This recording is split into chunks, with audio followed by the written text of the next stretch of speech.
Ranjith bro கிட்ட சொல்லியிருந்தேன். ஒரு தடவை இங்கே வரும்போது ஒரு 5 வருஷம் குறைஞ்சா மாதிரி ஒரு ஃபீலிங் வருது. அதனால இதை பற்றி சொல்றதுக்கு ஒன்றும் இல்லை. அதாவது ஒரு எமோஷனல் இடமோட இது. இந்த மாதிரி ஒரு மேடை சொல்லுவாங்கல்ல, சீன் மாறிடுச்சுன்ட்டு.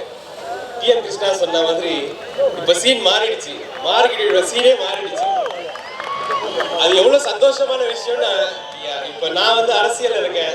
நிறைய பேர் என்கிட்ட சொல்லுவாங்க, எப்படி சார் இவங்க கூடலாம் சண்டை போட போறீங்க, நீங்க இதுக்கெல்லாம் பெரிய திமிங்கலாச்சு, எப்படி சண்டை போடுவீங்கன்னு. இப்படித்தான் சண்டை போட போறோன்றது எனக்கு இங்க வரும்போது எனக்கு தெரியுது. அதாவது இத்தனை வருஷமா இவ்வளோ ஜென்ரேஷன்ஸா ஐயான்ஸா வாய் மூடி மௌனியா கையை காலை கட்டி வச்சிருந்தாங்கல்ல, அப்ப நம்ம என்ன பண்ணிட்டு இருந்தோன்றதுக்கு இதுதான் விடை.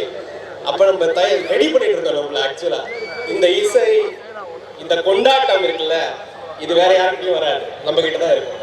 அதனால இந்த கொண்டாட்டத்தாலேயே அவங்க அடிப்போன்றது தான் இன்னைக்கு மெசேஜ். அந்த மெசேஜ் வந்து இந்த ஒரு கூட்டத்திலையும் இந்த மேடையிலும் தெரிய வருது.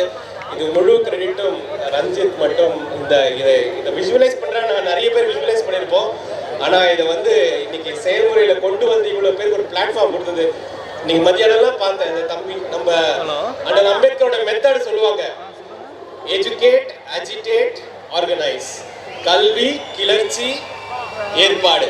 இது எல்லாமே ஒரே மேடையில் என்னால் பார்க்க முடிஞ்சுது. அவன் பாடுற ரேப் வந்து ஒரு பெரிய கல்வி தான், எல்லாருக்குமே அவன் எஜுகேட் பண்றான். அதே நேரத்தில் அவன் ஒரு அஜிடேட்டும் பண்றான்.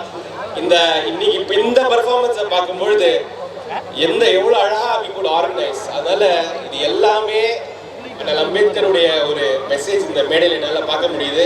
அதனால சீன் மாறிடுச்சு, இனிமேல் பழைய சீன் கிடையாது, எல்லாமே மாறிடுச்சு, மாறப்போகுது. நன்றி, வணக்கம், தேங்க்யூ. இது ரஞ்சித் ப்ரோக்கு என்னுடைய ரொம்ப மனமார்ந்த நன்றிகள்.